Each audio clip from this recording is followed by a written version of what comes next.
Salut tout le monde, j'espère que vous allez tous très bien. Aujourd'hui on se retrouve pour une petite vidéo où je donne mon avis sur ce que j'ai regardé, ce que j'ai lu ces derniers mois. On va commencer tout de suite par la catégorie série avec un de mes favoris de ce mois-ci, la série Nine Perfect Strangers sur Prime Video. Donc c'est une série d'une seule saison avec 8 épisodes de 45 minutes. Ça raconte l'histoire de 9 personnalités qui vont se rendre dans un centre de remise en forme pendant 10 jours. Donc ce centre de remise en forme est tenu par Marsha qui est jouée par Nicole Kidman. En gros c'est un peu 10 jours de détox total du monde, coupure du monde, où ils n'ont pas accès à internet, ils n'ont pas accès à leur téléphone. Il y a des problèmes de couple, des problèmes de solitude, des problèmes de famille. Ils ont envie de se renouveler, de se ressourcer et le but du coup c'est de faire face à leurs problèmes. Vous allez voir, Marsha a une technique assez particulière pour essayer de leur faire traverser leurs peurs, leurs angoisses. Moi j'ai adoré suivre chacun des personnages. Cette série est tirée d'un roman écrit par Liane Moriarty.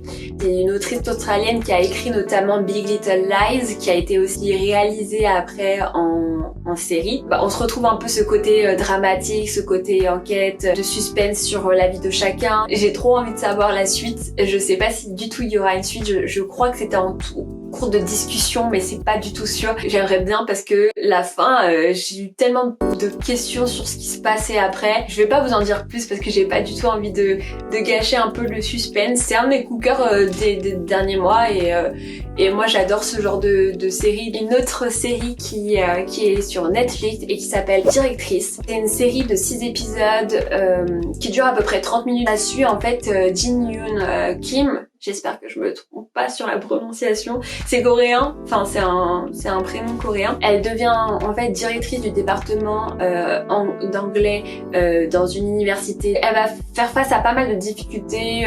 En gros, c'est une directrice, c'est une femme dans une université ou dans un département où il y a pratiquement que des hommes et d'un certain âge. Donc elle va essayer de moderniser un peu son département, elle va essayer d'ajouter de la diversité aussi. Donc en vrai le sujet est hyper intéressant. L'actrice principale c'est Sandra Oh, elle a joué dans Grey's Anatomy, elle a joué dans Killing Eve et j'ai adoré ses personnages, que ce soit dans Grey's Anatomy et dans Killing Eve. La série m'a attirée, mais au final je sais pas, je trouve que en fait j'ai l'impression que ça a été créé comme un pilote, une saison pilote. Les choses sont pas poussées, les choses vont pas assez loin.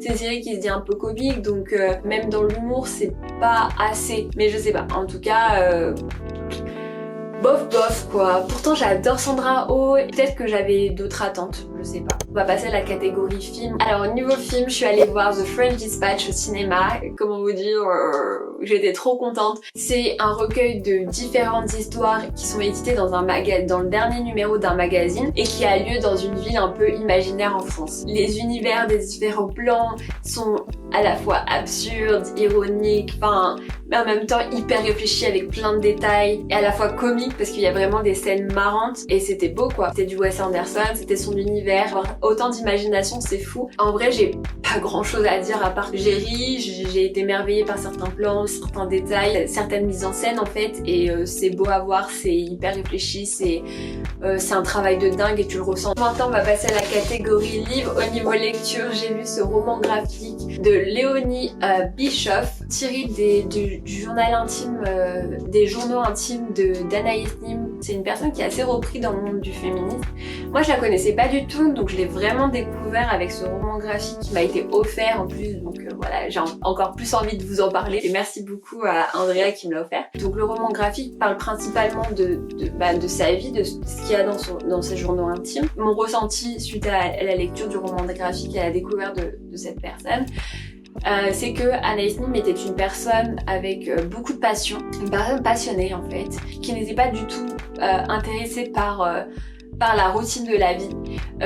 Par exemple, il y a plein de passages où elle insiste sur le fait que son mari, il oublie un peu ce côté artiste qu'il avait et qui tombe dans cette routine de vie où il faut travailler pour gagner de l'argent, pour survivre. Son combat un peu d'autrice aussi, chaque homme qui a lu en fait ses textes, essaye de le changer. Toi, par ta vision d'homme, tu donnes un point de vue de je devrais écrire comme ça ou comme ça, alors qu'au final moi c'est la vision que j'ai envie de donner en tant que femme, en tant qu'autrice, auteur. Il y a cette image de deuxième personne en elle qui prend le dessus à certains moments et qui banalise certains aspects de sa vie, certains événements dans sa vie qu'elle a abordés aussi, qui devaient être assez compliqués à mettre en scène. Je trouvais ça hyper bien amené parce que je trouve que ça peut être compliqué de dessiner ce genre de choses. Avec ce roman, j'en ai appris énormément sur Anaïs Nin en très peu de temps. Comment elle a illustré, je trouve ça super intéressant, super beau. Je trouve que son travail est magnifique, quoi. Même ses dessins, c'est des dessins au crayon à papier. Et en fait, c'est une bonne alternative aussi à une personne comme moi en fait, qui a du mal à lire des choses. Donc c'est pour ça aussi j'adore les BD, les romans graphiques ou les mangas. C'est parce que c'est illustré et que je m'ennuie vite quand je lis un livre. Je suis très attirée par le visuel en fait, je pense, et quand c'est illustré, c'est beaucoup plus attractif pour moi. Ma caméra a eu un petit souci, du coup c'est pas du tout la même qualité.